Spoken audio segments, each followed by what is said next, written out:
Hi guys, welcome back to our YouTube channel. ఈరోజు సింపుల్గా fried rice ఎలా చేసుకోవాలో నేర్చుకుందాం రండి.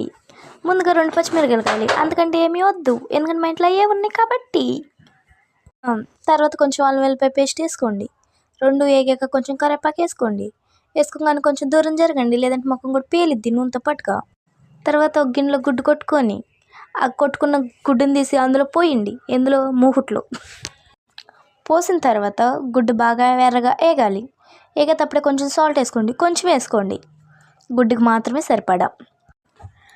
ఎర్రగా వేగాలి. గుడ్డు వేగాక కొంచెం కారం వేయండి, కారం కూడా కొంచెం ఎర్రగా వేగాలి. కారం ఎర్రగానే ఉండిద్ది, మాకు తెలుసు.